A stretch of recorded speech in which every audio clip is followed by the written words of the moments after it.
when people are struggling or they're not coping with certain situations, and it could be a relationship issue, it could be a workplace issue, it could be, struggling with their performance during their training and all the rest of it, we just need to go back to basics. And I will go to this every time, and it's literally just setting up routines in your life. G'day everyone, and welcome to episode 72 of the Flight Training Australia podcast. The podcast all about flight training and flying in Australia and beyond. I'm your host, Trent Robinson. Thank you very much for joining me. Thank you for all the contact this week, all the emails and messages. Been wonderful to hear from you all. I really do love hearing where you're up to in your careers, both senior advanced of getting Qantas pilots, Jetstar pilots, beginners, everyone in the middle. It's just awesome, and there's something for everyone to take away from the episodes. So please keep that feedback coming. I really appreciate it. On the subject of feedback, I've been nominated for the Australian Aviation Awards for 2023, the Aviation Safety Professional of the Year, which is just fantastic. Thank you. There's about 3 or 4 nominations that have come through so far that I've been alerted to. Real honour. Thank you for that. And who knows, hopefully we'll be able to take it out.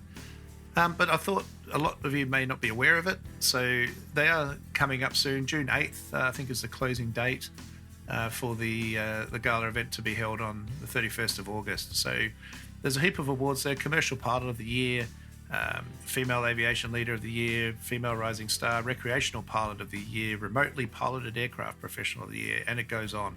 There's also a heap of group awards for airline and Flying School of the Year, etc., etc. So jump on the Australian Aviation website, have a look at that, and you too can recognise the contributions of people doing amazing work in this industry, which is like my next guest. But just before I get to that, I'm going to be heading down to Perth next weekend, and I'll be, for all the Perth listeners, I'll be at the Royal Air Club of WA, upstairs in the club lounge on Tuesday the 28th at about 5:30, and I'm just going to be doing a presentation all about flying in the top end and getting your first job in aviation.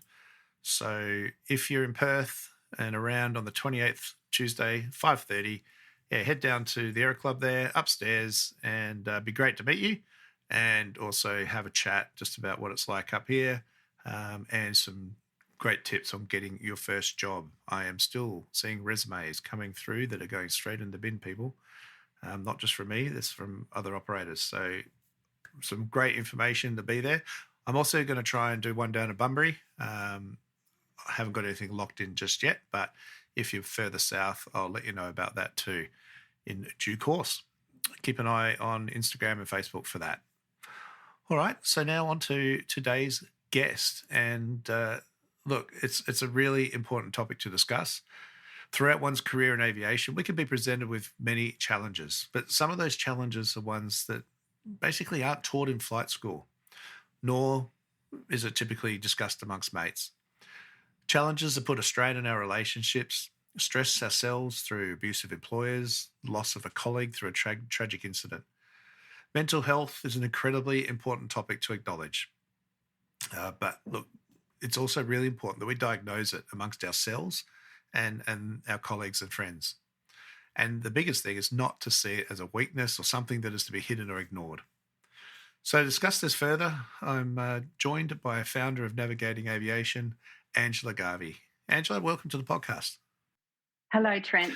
So, Angela, thanks for coming on the show. Look, I listened to your podcast on Australian Aviation, I think it was about a month ago now, and yeah, your story really, really touched me. So we'll direct everybody to that episode to have a listen to that in full. But do you want to just give us a little background about yourself and about that incident?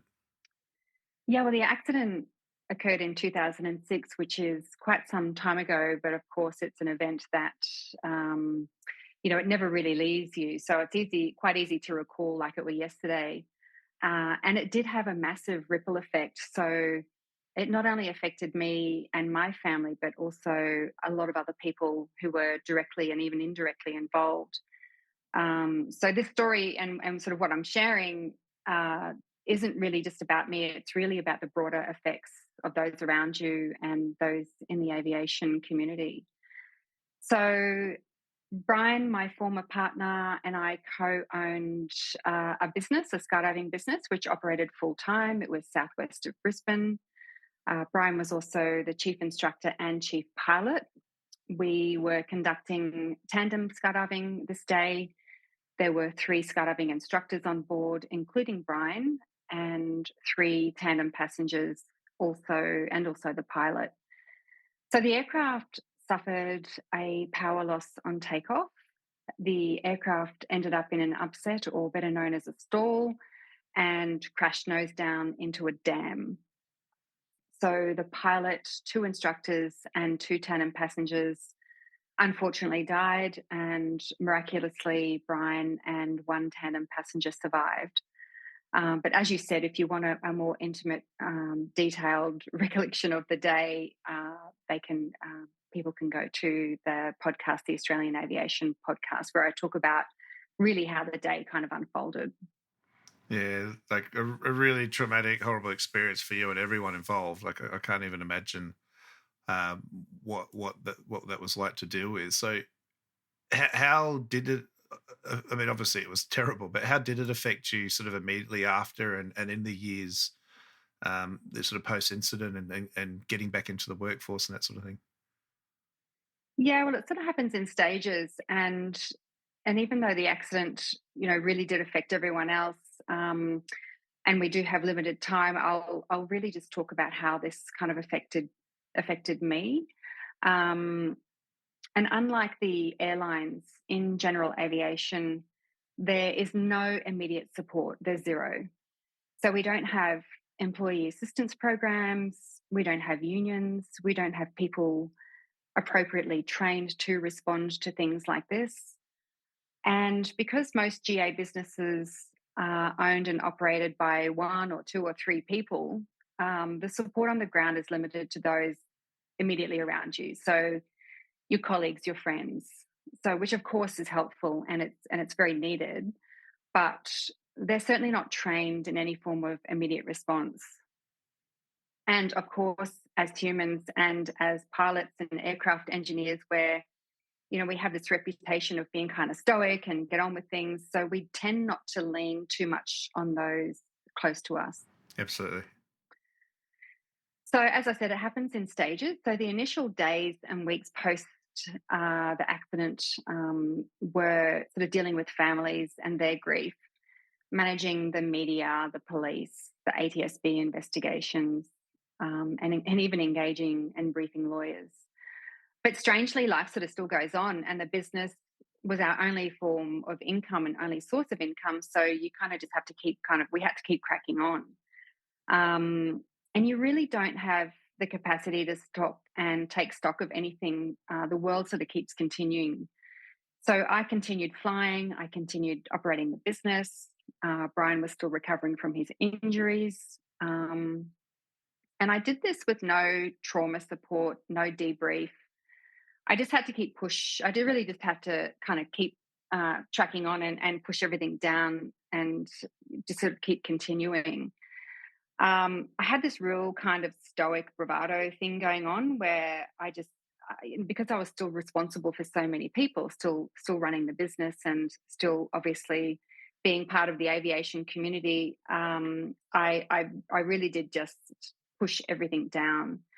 And even though I did recognize that I did need some kind of support to bring an understanding to this, I really just didn't reach out for professional support because I didn't want to expose how traumatized I was, because I still had my aviation medical to consider, my license, because I was gearing up towards a future in flying jets.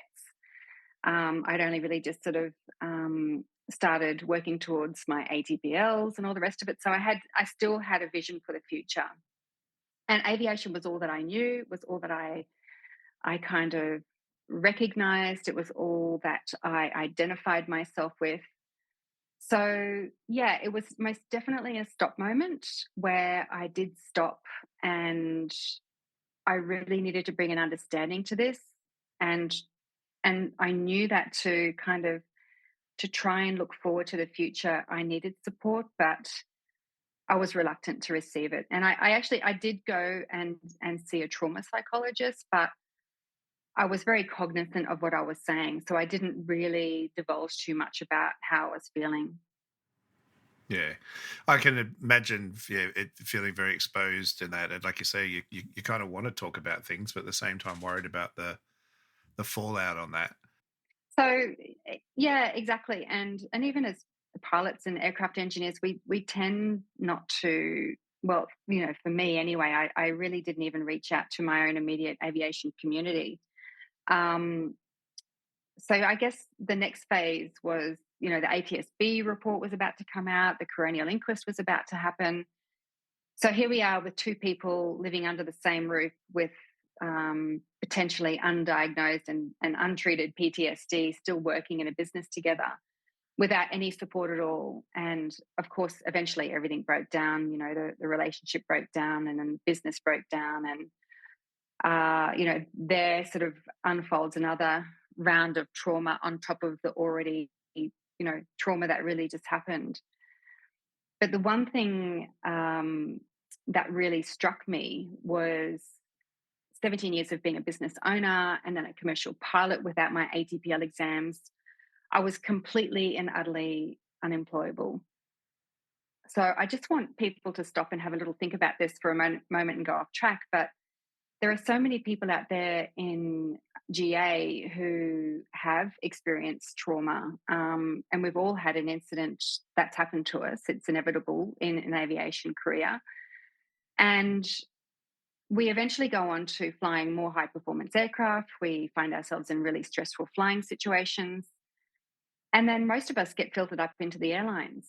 So that's just kind of just a stop and reflection moment, how important it is to nurture and treat and look after the people in general aviation, to make sure that we learn to deal and cope and have the support systems around us, because some of us do get filtered up into the airlines.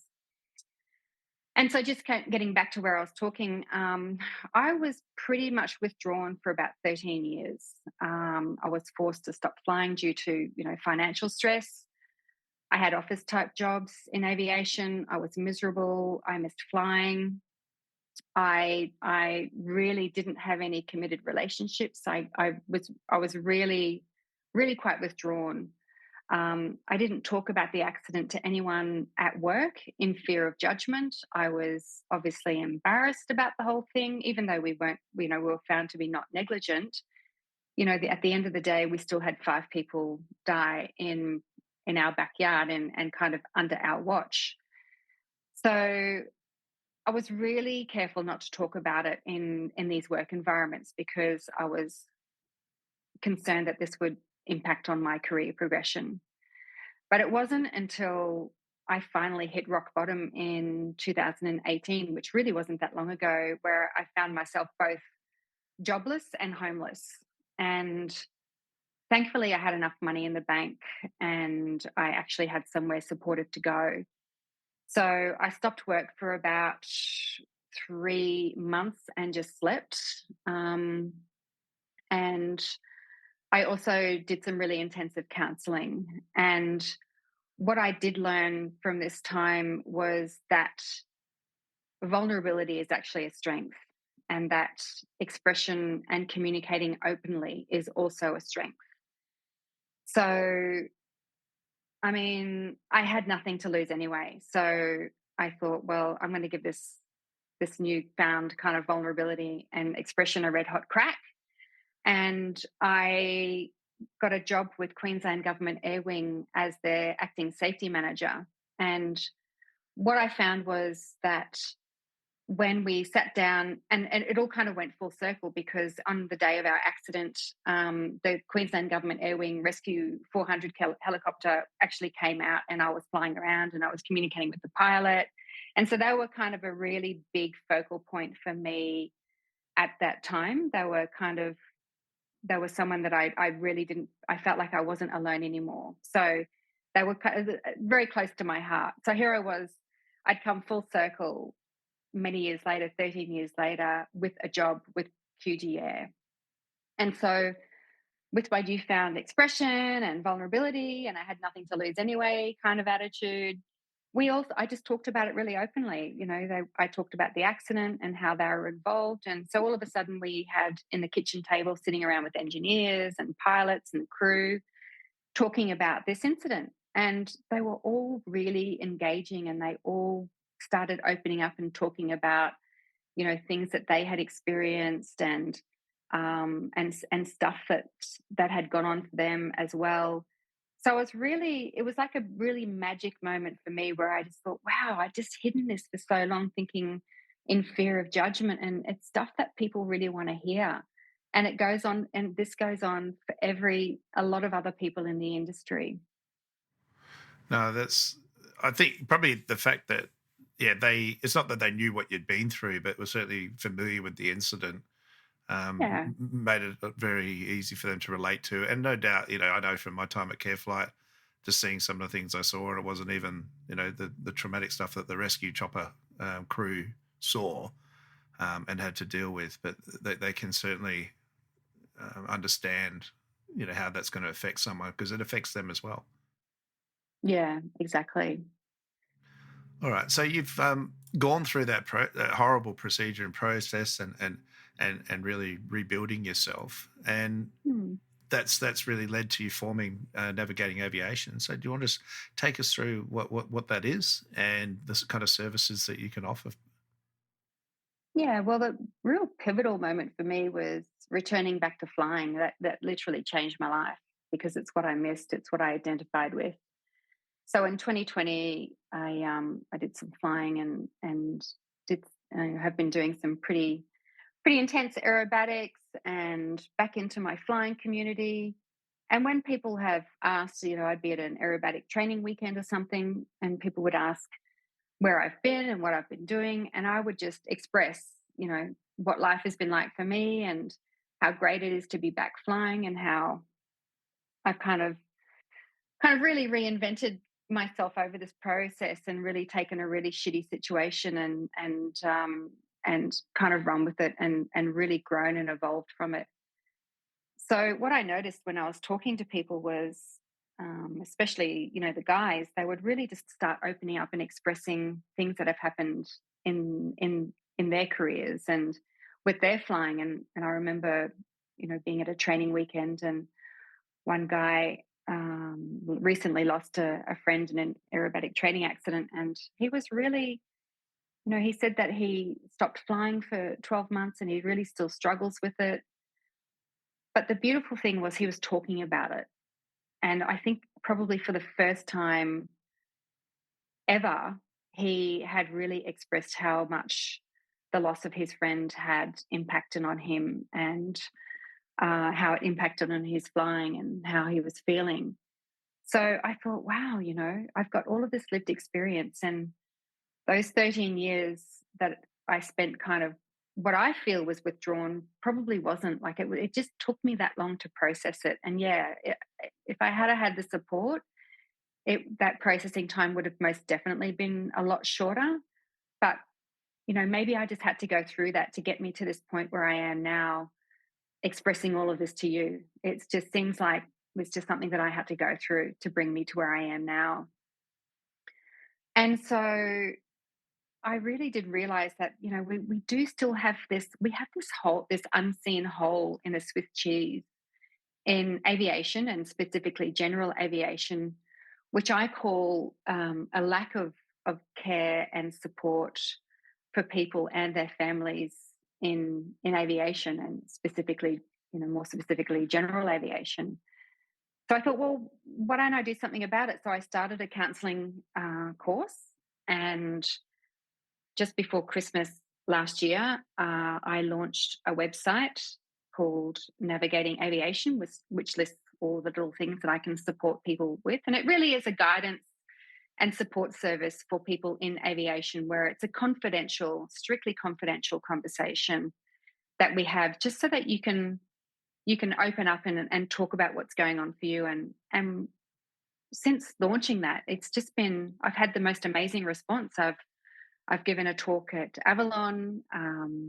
The Aviation Medical Society has asked me to speak in front of 80 designated aviation medical examiners. So, and I've had a lot of people contact me. And so I offer a 15-minute consultation where we just sort of talk about, they it also gives them an opportunity to gauge whether they feel like that they want to continue on with sort of an hour session or whatever. So that's what led me to forming Navigating Aviation, and I called it Navigating Aviation because it really is about navigating this industry. It's a very complex industry of rules and regulations and personalities and egoism and all the rest of it. Yeah. Yeah, and as you say, it's not just us pilots. It's Mm. anyone involved, as you would have had. You've got Yeah, operations people, you've got engineers, you've got cabin crew, we've got all facets, and even students that can just be involved in something and just may need that source of outreach. yeah, of course. So it isn't just about dealing with what I call a family response, whereas you can have someone come and respond in those days or hours sort of after an incident. It doesn't even really have to be an accident. It can be an incident. It can be a relationship breakdown. It can be, a job loss at work.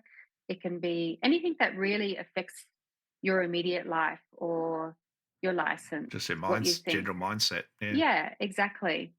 So it is about prevention as well. It is about supporting people in their relationships, which could be their intimate relationships. It could be their relationships with their colleagues at work. It could be workplace issues. So there is that preventive side of it as well. And what's just popped up recently, which has been a lovely surprise, is Malcolm Sharp from Sharp Airlines tracked me down at Avalon, and he said that he's been following me and he's interested in what I'm doing, and he recognizes that I can go in and for training providers for his cadet pilot program, he wants me to be their personal support and guidance person for the cadet pilots, which is amazing because it's someone that they can come to that's got all that lived experience and all of that wisdom, I guess, to help guide them through the industry from the very beginning right through to their entire career and support them and takes them away from his instructors having to get involved, terribly involved in these little side things or whatever, where students probably may not want to feel that they can open up completely to the instructors and they can just come and speak to me confidentially. So I think that's amazing that that's unfolded. I didn't really expect that to happen so soon, but it has. So I'm very excited about that. no, it's fantastic, and like you say, it's being an aviator yourself. I know sometimes you talk to counselling services half the time you spend the first half of the session explaining what it is you do and how your field works, whereas you get that and know that, and being in that neutral point of contact is really Yeah, fantastic. it is. All right, well let's have a look at a few sort of scenarios and where we throughout our careers we all might need some help. And as I was talking to you on the phone most recently, we had a terrible tragedy over Christmas up here, and it's not the first, sadly, won't be the last. So, what's some advice you could give for those that are affected by such a tragedy, both directly within the organisation and then those in a similar position that would sort of have those thoughts go, wow, they're sort of same age and experience as me, and the thoughts that might just sort of bring about in their minds as well. Oh, look, it completely affects us. It's that ripple effect thing. And aviation and general aviation is such a small community. So I guess the initial shock, I guess, of it all is to really sort of come together and for people in your organization, the leaders, the chief pilots, or even the senior guys or girls who are in your organization to rally around and really debrief and have a talk about it and actually just acknowledge it. Acknowledge that it happened close to home. Acknowledge that, yes, it does affect us. It affects our performance. It affects the way that we think. And that alone enough, just feeling the support from your team around you, or your leaders, or the people in your business that you really look up to. Um, that's what is really important. That first initial just open communication and expression to everyone, to acknowledge that, this is really going to rock us. Yeah. Yeah, it is that, isn't it? And I think, what about for the chief pilot, or head of operations, CFI, head of operations, and head of flying operations? Is too much a Mm. mouthful. But when everyone's coming to them, how does one start to realize that, hey, hang on, I'm carrying a massive burden here, and Yeah. being mindful of their own mental well-being as well? Yeah, it's funny. I had a conversation just recently with a senior pilot who is experiencing this, really feeling the weight on his shoulders and not really quite knowing how to deal with it, because it's not something that we're used to kind of dealing with until it first happens, and then you've got to go, wow, how do I respond to that? Which is why he reached out to me, which was wonderful. So we basically just went through a couple of processes of acknowledging that he actually did need the support as well, and to really congratulate him for actually reaching out. Like, that's amazing. That to me was just gold. The fact that he was like, wow, I just don't know how to cope with this, so I'm going to reach out to someone who can perhaps step me through it. And from there on, just having that conversation, and a few kind of tips about what to do, and to look for signs to look for in the staff, and also the more junior pilots, just to be really observant and to be very present, and just be that real calm, still person, and express that they can come to you and talk to you about anything in a confidential way, and let them feel cared and supported, and that you're looking out for them, and that you will get through this together. And unfortunately, in aviation, if you've worked in aviation long enough, we're all going to experience this at some stage. Yeah, I think one of the big things as well is with just the amount of movement that we've got going on right now.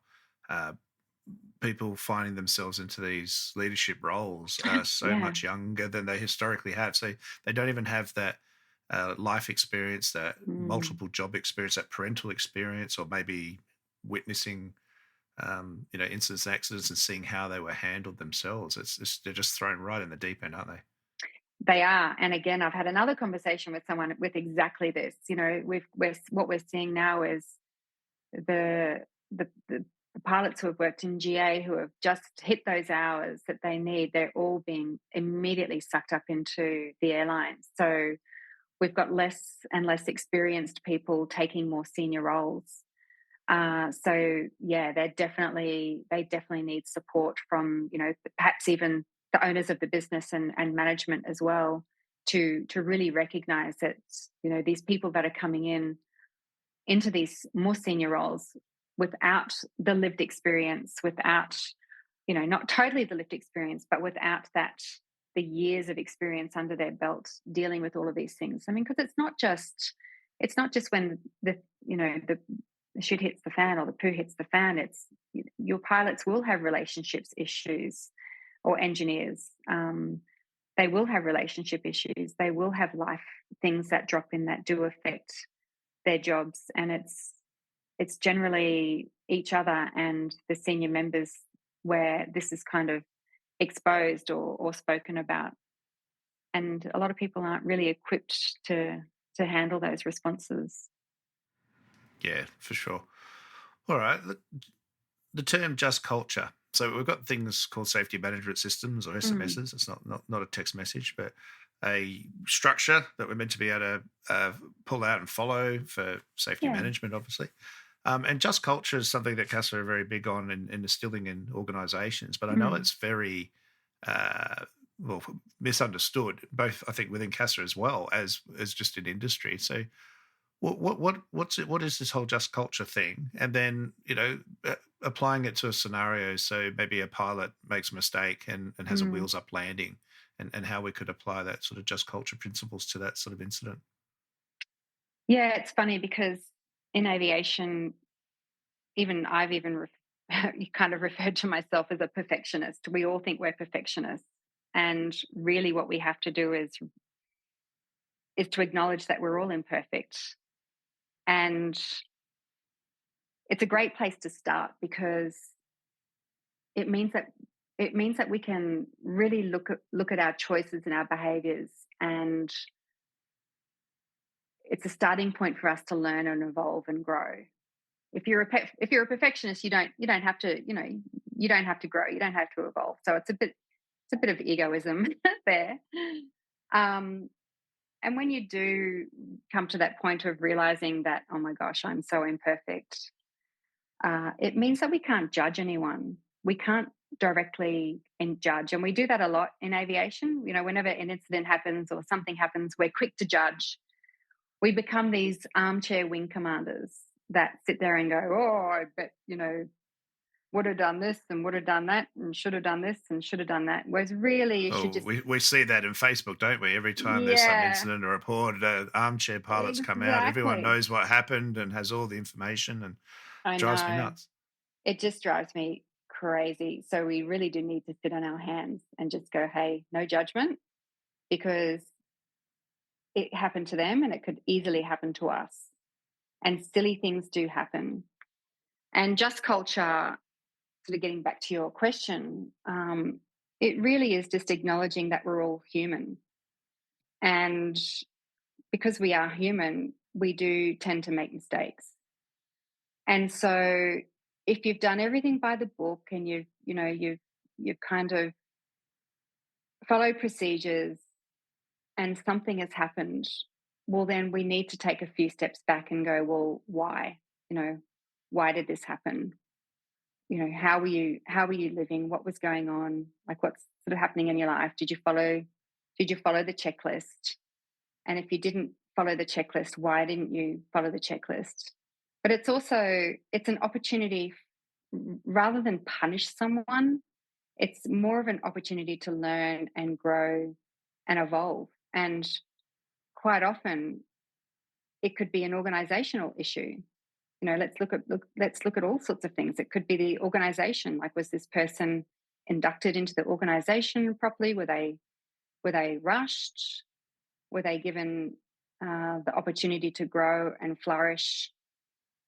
And also, just culture is where you can put your hand up and say, look, I was just out on this flight and this happened, and I just want you to know about it so that we can all learn and develop from this, because it happened to me and I got away with it.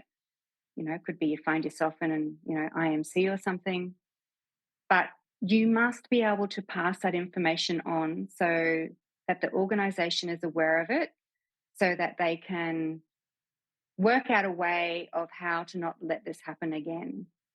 And you should not feel like that you're going to be punished. If you're feeling like, oh my God, when you're flying back to base and you're like, oh, should I even talk about this? Like, you know, you shouldn't, that thought should not even enter your mind. You should you should be thinking, yep, if you've got Air Maestro, I'm going to do an Air Maestro report. I'm going to talk to the chief pilot. I'm going to put my hand up. And you should be embraced for putting your hand up and flagging it. That's just culture. That's an organization with just culture. But if you're shaking in your boots about, is anyone going to find this out about this, or can I perhaps sweep this under the carpet somehow? Need to hide it somehow, yeah. Well, then you're in an organization where just culture is not supported. No, that's Mm. it. So, what are some tips then? Because let's stick with the wheels up scenario. So now Mm. you've kind of got this little stigma of this gear lever there that is it down? I mean, I do check flights all the time, and I see the downwind or pre-landing checks, and then we'll do our puff checks, and then there's another gear check, another gear check, another gear check at 50 feet, 100 feet, 100. Like, why are you checking it so often? There's this lack of procedure and process in place. I think it really stems towards that. But if they're going to feel nervous about it every time they're coming into land, maybe their colleagues are not meaning to be nasty, but just having a little dig or something like that that could just get under your skin. So what are some processes they could use just to help really come to peace with that? Uh, Look, you're gonna feel like you're gonna feel embarrassed about it anyway. We're human. And even if it was a lapse in thought or lapse in concentration, it happens it happens to everyone. And I guess I- I'll just reiterate that these things happen to the best and most experienced pilots, and things are going to drop in, and it's usually things like you're not well rested, you're there's something else going on perhaps at home, and you've got a lot of these unresolved factors that an investigation just will not be able to drag up, because you're not going to sit there after the incident's been investigated and going, well, you know my relationship just broke down or whatever. Like, a lot of people aren't going to be as vulnerable as that, or open, or maybe hopefully they are, hopefully they will. But it's usually just bringing an understanding to that person that things go on in people's lives that are very unseen, so you should never judge. And if this person's feeling anxious or whatever, obviously that all of those feelings are perfectly normal, but just remember that you're not alone. These things have happened to, thousands of other people out there in the world, and you're not alone. So you just got to really sort of brush it off and look at it as a learning experience and go, right, I'm going to evolve from this. I'm going to learn from this, and I'm going to make myself a better pilot or a better aircraft engineer. I'm going to get to bed early. I'm going to make sure that I'm well rested. Any relationship issues that I have in my life, I'm going to communicate, I'm going to express, I'm going to get support with. Um, and it just, reaching out for support just kind of helps mitigate those risks that are unseen to a lot of people.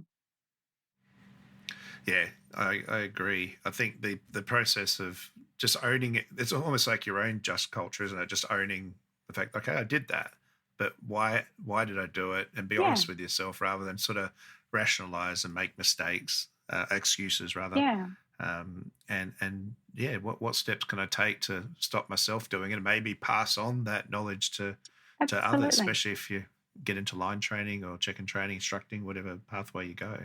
Absolutely. It's really just stopping doing it. And, I call these the stop moments in life. And our accident was a stop moment where you stop and you reassess, and you have to bring an understanding to the why. It is really like doing a root cause analysis on yourself, where you're doing the five whys. Like, why did this happen? Well, I lost concentration. Well, why did you lose concentration? Because I only had 4 hours sleep last night. Why did you only have 4 hours sleep last night? Because I was doing night freight, and I got up and did another flight this morning. Well, then it goes back right down to, yeah, the causal factor.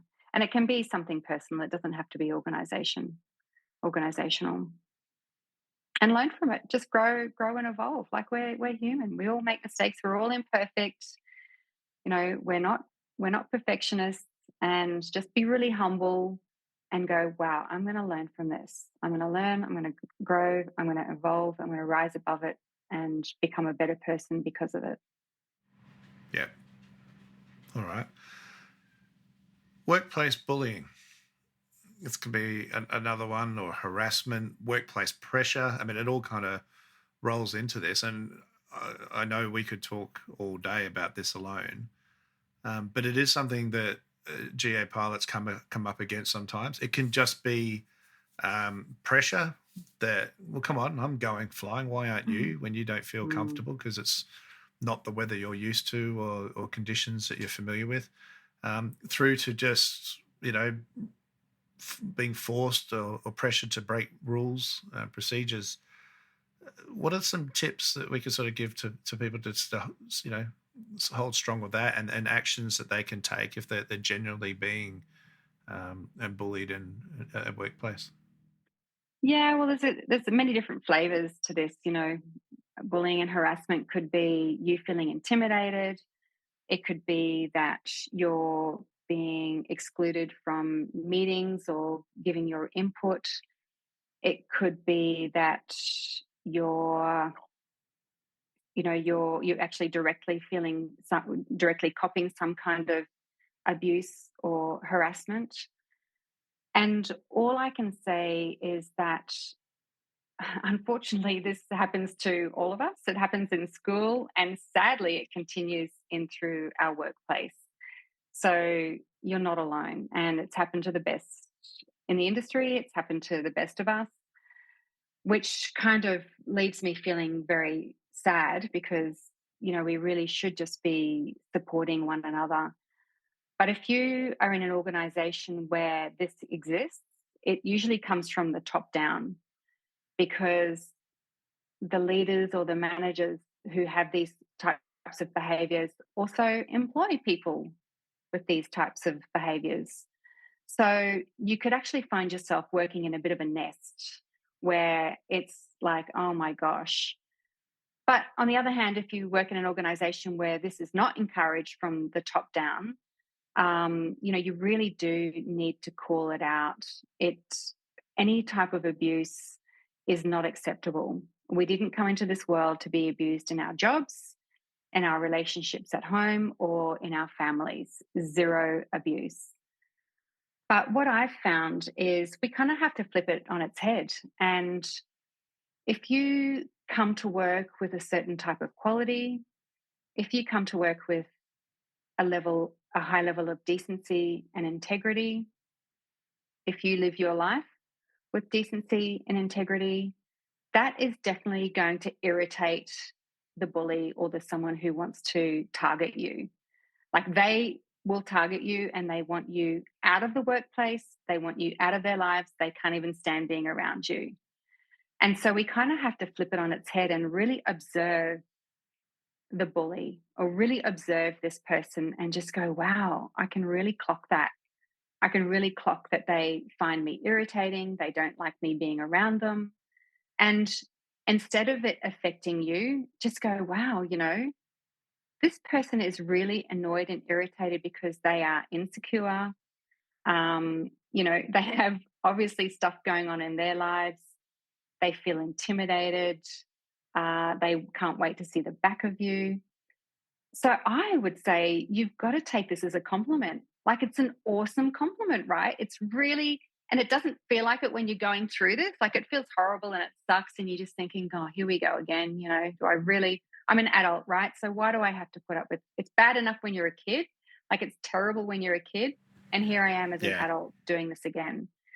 And you really do have to flip it on its head and go, they don't like me because I'm awesome.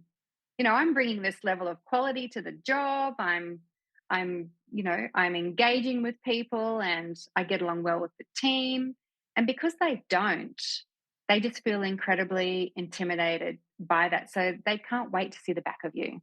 And if you're in an environment where it's a nest, where that is encouraged from the top down and these behaviors aren't called out or there are no repercussions for those people, well then you're in a bit of a situation where you do have to have a think about, is this job, is this organization for me? And I know that's hard when we're all starting out in our jobs and our careers and we've all got bills to pay, but you know calling out calling out the abuse sometimes even does have a flow on effect as well for you, and it's sad that that happens, but it's something that you just got to call it out. You've just got to, yeah, not take it. Yeah, I know a lot of the pressures are like, well, if you say anything, I'll call your next employer or, Mm, discredit you gosh. and all that sort of thing. But half the time they do that and the recipient is just like, oh God, it's them again. And usually, not always, because sometimes they've got their mates in other places. I do appreciate Mm, that. But most of the time it's just this horrible empty threat. But if anything, my experiences have been is just to maintain your integrity and don't compromise that. yeah. And people will soon become to know who you are Mm. and want you and seek you out rather than you feeling like I've got to put up with this just to get some more hours in my logbook. Oh yeah, absolutely. It's horrible. And Just by talking about it, hopefully, is exposing it. And the whole, I've worked in companies where, people have not wanted to call stuff out because in fear of their jobs. And I've done it myself. And it's terrible, that, you're in the wrong culture if you're fearing that. These things should be addressed and they should be addressed quickly. And but it's not addressed if it comes from the top down. So unfortunately, that's what we're dealing with. But you do need Yeah, support through it. You do absolutely need support because it's not something you can do alone. And you quite often do feel alone. Your peers and your colleagues can see it all happening around you, but they're powerless because they don't want to call it out because they then don't want to be, exposed as the person who's supporting you as well. So it's really toxic. It's horrible. it is. It is, but like you say, it's just you can get out, but at the same time, especially if it's a safety compromising thing, then what if something happens down the track and Yeah. you're going to have to potentially live with that as well. That maybe I could have done something to stop that. Yeah. Heaven That's forbid. It is. yeah. It's such a complicated thing, and it's not something we can talk about in 10 minutes. No. And look, the best thing to do is to call it out because at least if you do that, um, you don't live with the karma of it. You can say, well, I've called it out, I've exposed it. And even though nothing was done, you've exposed the culture, you've exposed it. And, you can get on and lead a life knowing that you've done your best to call it out. It's when you don't call it out and something happens, that's when, yeah, you'll feel really crap about that. Yeah, and I generally, when people approach me about it, my advice is just to document it. Hmm. So just every time something happens, just write it down, note it down, when and where. So at least there's a bit of a chronological history of things that if it does come to the point of reporting, you've got something rather than Yeah. kind of, there was this time this and time that, but it's not very clear and it Mm. can't be really actioned. Yeah, All right. exactly. All right. Well, look, in wrapping up, what would be, how can we as individuals, what are some signs that we can recognize in ourselves that Mm. maybe, we're struggling a little bit? We're all very, as you said right at the beginning, we're all very bravado and Mm. tough and, I'm okay and I'm fine and all that sort of stuff. If people are maybe saying it to us, we need to maybe listen. But how can we notice it in ourselves and maybe in a mate or a colleague at work? Yeah. And I guess there's two questions. So how can we recognize in ourselves? And then Mm. how can we maybe go about approaching a friend? We've got things like Are You Okay Day and all that, but what's a good way to approach them just to, genuinely, are you okay? And can I help? Well, I think for ourselves, we've really got to, have that real stop and pause moment and go, wow, I'm not sleeping. If you're not sleeping well, if you're reaching to stimulants like caffeine and alcohol, if you're not doing so well in relationships, not only your intimate relationships, but also your relationships with your colleagues at work. If you're feeling like you're making mistakes or you're not focusing or you're losing focus, you've really just got to stop and pause and go, okay, how do I address this? And it's very simple. And how I support people through this is really just bringing yourself and your body back to a level of stillness and settlement. And it's just simple things like, okay, we're going to create some rhythms now. We're going to talk about, not excessively drinking coffee and, or alcohol or anything that stimulates you, and winding down, have a wind down period of, say, from 5 o'clock onwards of, if you're not doing night work, if you're not doing whatever, we can still work with night shift work as well. But there is a period where you do need to wind down and not be stimulated by your phone or TV or movies or anything, and just have a really nice settled night's sleep. It's really basic stuff, but it's stuff that we really struggle with because we're so used to overstimulating ourselves, which just kind of perpetuates the whole, um, issue and snowballs it. So, just a good night's sleep, what you eat, what you drink, how you move, so that you're connected. so that you're connected to yourself. And when you go to work, you're connected with people and the aircraft that you're flying or working on. Um, and recognizing behaviors in others is pretty much the same of those, but you're just seeing it in others and not in yourself. They're drinking a lot more, they're staying up late. You notice that they're sending you messages at crazy hours of the night. They're on Facebook or checking out. They're looking like they're withdrawn. They're starting to take unnecessary sort of sick days, and really, you have to reach out to these people and just go, hey, um, what's going on? Just ask them straight up, what's going on? And normally, if you ask a single sort of response question like, are you okay? They're going to come back with, yes, I'm fine. Yeah, it is. So you're going to have to ask them a little bit more than that. You're going to have to say, hey, I've noticed that there's a few things going on.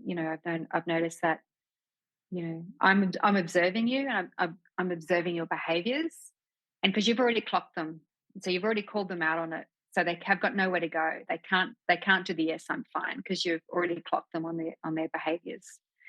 And just having that conversation is quite often enough, because they feel like that someone's observing them, and they feel like that someone's caring for them, and they've got a safe space for someone to talk to and to reach out to, and just supporting them with those basic rhythms. Hey, that's just, and aviation's such a drinking culture, and it's such a stay up late kind of, push on through kind of culture, but it's really not helpful at all. And we do need to individually take responsibility for our own safety, because safety starts with us. Starts with from the moment we get in the car and drive to work. Yeah, really good advice. Thank you for that.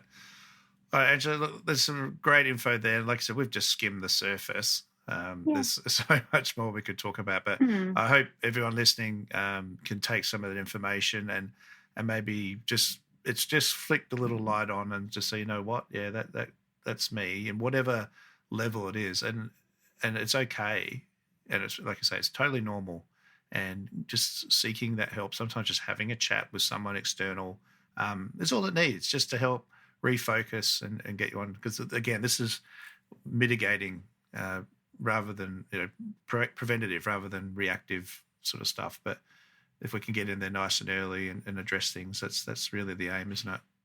Yeah, absolutely. A confidential conversation where you can talk about anything, and quite often people, phone to have a chat about a particular topic, and then we end up completely talking about something that they didn't expect to be talking about.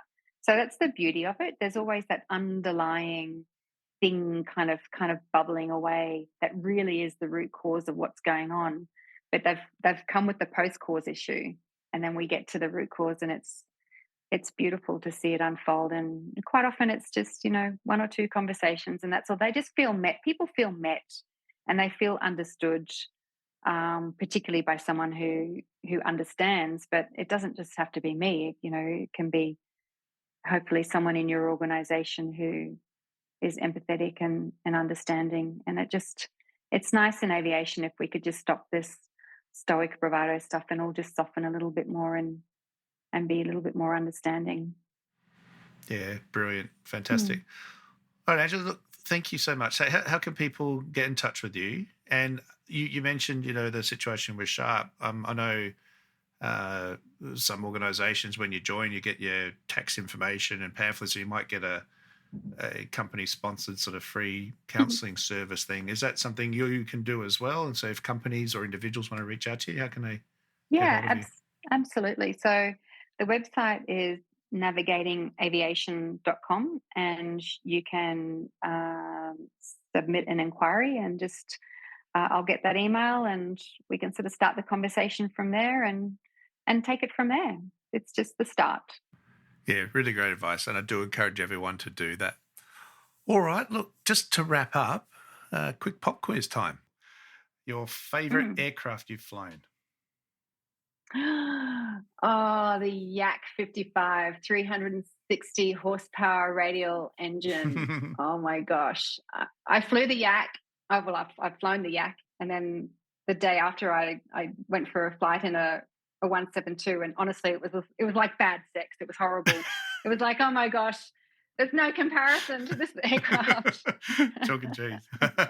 All right. Chalk and cheese. So this sounds like there might be a question of betrayal. Is there an aircraft that you would love to fly? Is there an aircraft I would love? Oh, of course, the Spitfire.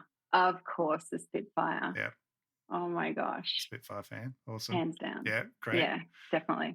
All right. And what about your favorite type of flying? If you had an aeroplane that you could just go and do something with, what would you do?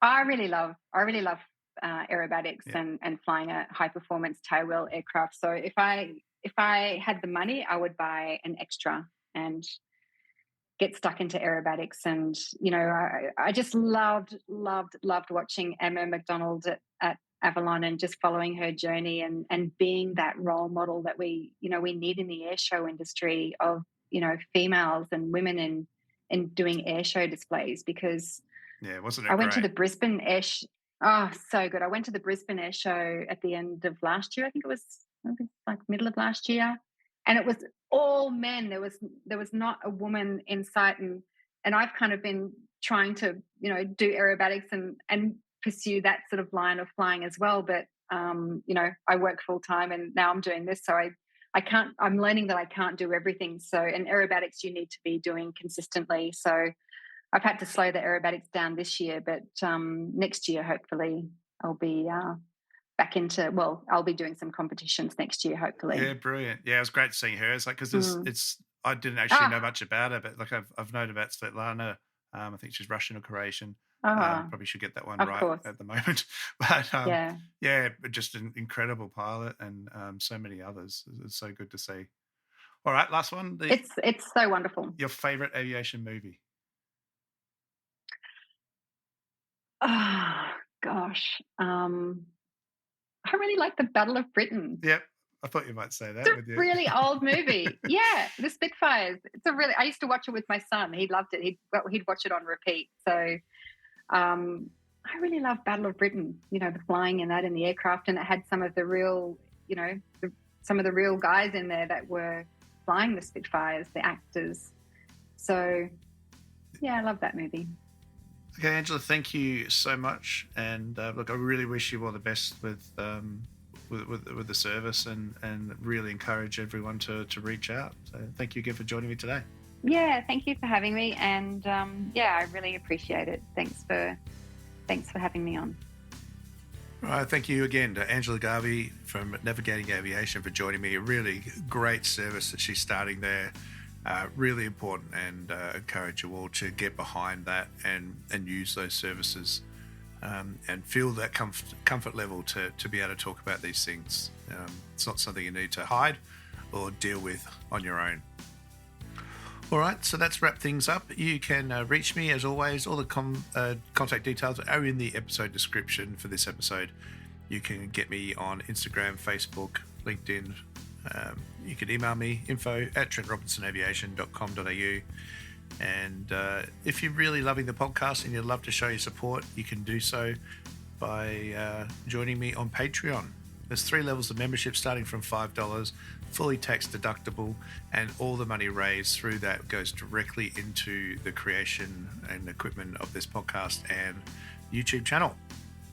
All right, guys, have a fantastic week. Fly safe, and blue skies to you all. Remember the golden rule: aviate, navigate, communicate.